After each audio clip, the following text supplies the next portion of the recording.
I'm honestly so scared of making this video, and I will cry. Not because I think that I'm in the wrong, but most of you won't understand. Every time I start to feel like we've hit rock bottom, I just come across a situation where I'm like, oh no, there's still plenty of room to fall. So what you're about to see is a woman who is spiraling. She's spiraling so hard, she has rationalized it into a breakthrough. I'm honestly so scared of making this video, and I will cry. Not because I think that I'm in the wrong, but most of you won't understand. As the title of this video said, after 5 years of teaching porn and sexual addiction recovery, I created and launched an OnlyFans. So here we have a woman making an incredibly obvious mistake, and she still can't take any accountability for it. It's so obvious. We all can see it, and yet still refuses to take it. She said, I'm scared to make this video, not because I think I'm in the wrong, but because you, all you people, won't understand. It's like, no, we understand just fine. You built your brand helping men quit porn. Now you're producing it. And you're linking, by the way, you're linking to your OnlyFans from the same places that you once used to help men quit this. And I'm pretty sure she's still doing it. How do you, the cognitive dissonance there, it's like, how do you rationalize that? That's some crazy cognitive dissonance to rationalize. And she finds a way. She's trying to make it sound like we're the ones who don't get it, as if she is just evolving, light years beyond us, and we're just stuck in the past. It's like, no, you sold out. My ego wanted innocence and idealism to win, but the last 5 years have changed me, and the first rule of survival is adaptability. We are in a new world, and we are playing new games. Porn industry simply isn't going away. We can't go back in time. There's no getting rid of this. We can only learn to adapt. Most people have already had their brains significantly rewired through multiple partners, a lot of porn consumption, and there's just no going back. It would be great if we were all virgins when we married our high school sweethearts or first college boyfriend, girlfriend, and we lived happily ever after, but that's just not the case anymore. And in order for a recovery program to truly work, it has to embrace that fact. Yeah, this is one of the craziest switch ups I've ever seen. At this point, it's just for her, it's gonna be all about rationalizing, whatever she can to make herself feel better about this decision. But just because the industry isn't going away, just because we can't go back in time, none of that means you have to bend the knee and join them. Her logic is ridiculous, and it's being generous calling it logic. In order for a recovery program to truly work, it has to embrace there's no getting rid of porn. If you apply that same approach to other addictions, you'll see how silly it is. It's like going to an Alcoholics Anonymous meeting or whatever and telling its members, look, guys, alcohol isn't going away. So just give yourself a little taste of beer here and there. And since we're talking about addicts, that little taste will inevitably escalate. That's the nature of addiction. The guilt and the shame, that's what ruins them. We need a recovery program that actually embraces all of this, that helps you understand that you don't need to feel guilt and that it's okay, that actually helps you become at peace with where you've been rather than just shaming you that it was bad and teaching you self-discipline. I always find it fascinating how women are so averse to the feeling of shame and guilt. If you don't want to feel shame and guilt, there's an easy solution. Stop doing the things that make you feel that way.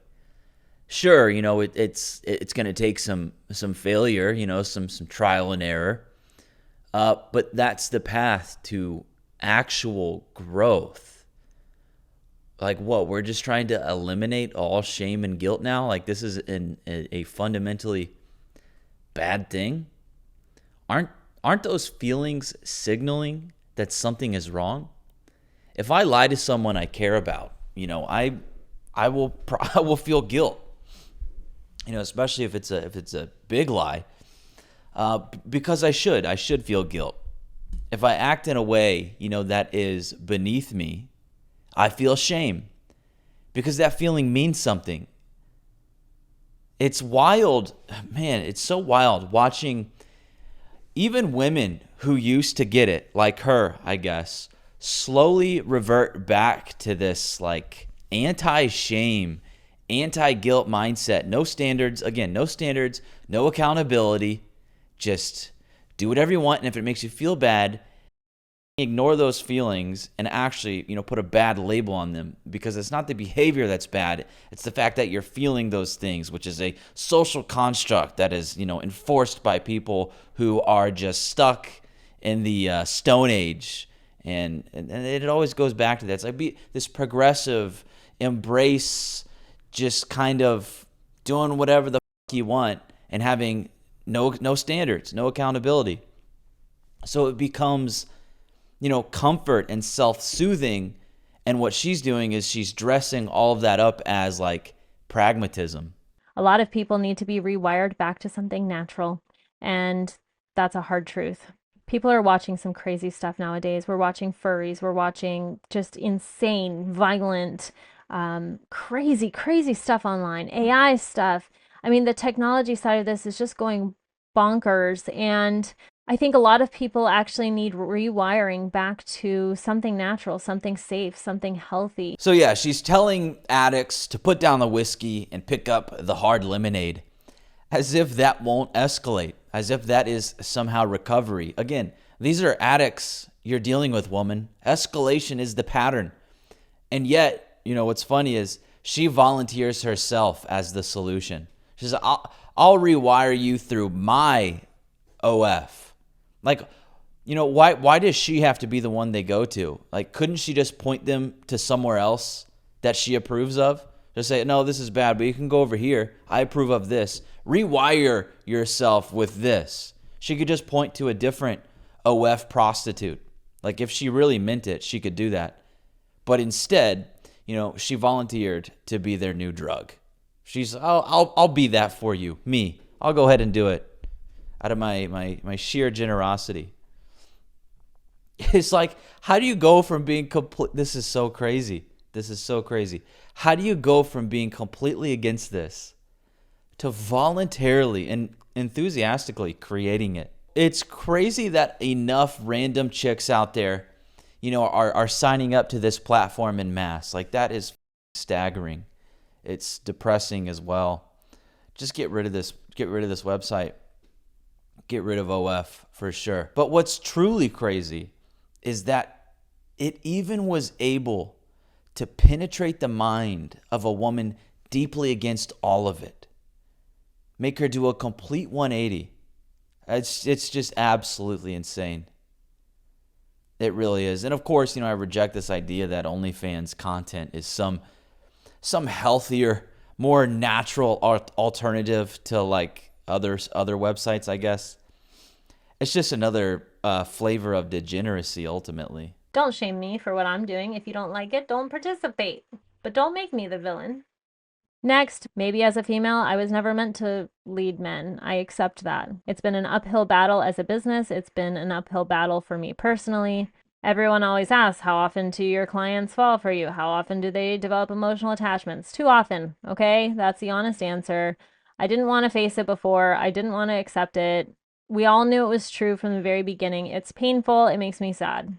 I wish I was a dude. I wish I had a dude's face. I don't. I'm sorry. I never will. Well, when you betray the very mission that you claimed to stand for, you become the villain in your own story. Like, don't worry about whether you're the villain in my world, woman. You need to realize you've made yourself the villain in yours. That being said, in some ways, I'm going to focus on what I can do as a woman in recovery coaching. I'm ready to fully embrace my own sexuality in front of all of you guys. Yes, I am a sexual woman. You guys can call it sin. You can be like, oh man, she's going to the dark side. No, like, it hurts to look into that many men's eyes, to know that they're hurting. She wants to be sexual.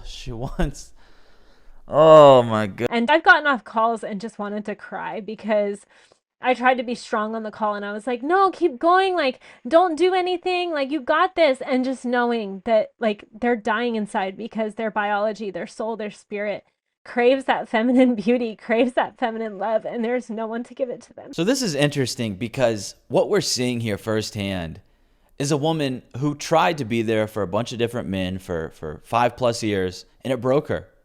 She couldn't do it. She couldn't lead these men. She couldn't stay strong for them. And eventually, she completely f***ing folded and became exactly what she was originally against, all in an attempt to try and soothe these men, I guess. But again, here's the thing. These guys are addicts. What they really need is someone to tell them to keep going, to push through it. They don't need someone who caves because, just can't take it and starts feeding the addiction again. And so even now, like, even if I am making my own content, my goal is literally to get back to this idea of sacred and beautiful and natural, like it was supposed to be. In a way, I could be completely wrong about this experiment, but I want to help people get back to that. The goal is to have your world rocked again. So we're going to get you back to that without having to go into deeper, darker content. So I'm going to help you come out of the darkness and into the personal power without the need for worse content, if that makes sense. We're going to try. I don't know. I'm up for a challenge. How could you actually convince yourself you're going to help men recover by using one of the main platforms that destroyed them in the first place? This is so stupid. All of this is just going to get worse before it gets better. Let's say that we do take down OnlyFans and that website just, you get rid of it. There's just going to be another one that pops up and offers the same exchange. Got to make a legal change, obviously, and make digital prostitution illegal. But I made a post on my locals about a guy named Ruben Sturman. It's the guy who laid the groundwork for why this type of content, I guess, is everywhere. But it shows you exactly who made it so widespread in this country. So go check it out. You can check the comments for the link. But clearly, the war of good versus evil is ramping up. And unfortunately, in this case, evil took over. Sad to see. It's like, I don't know, hopefully she eventually realizes what a massive mistake she made. And if she does, it'll show up in the very forms she tried to escape. It'll show up shame and guilt. But it's not just individuals making bad choices like her. It's companies as well. Uber just rolled out a feature that lets women block male drivers and riders. So open discrimination is being baked into the system. And nobody really seems to care. Actually, the public seems to agree with it because it's men being excluded. I go over that, and this video here should pop up, so go check that out.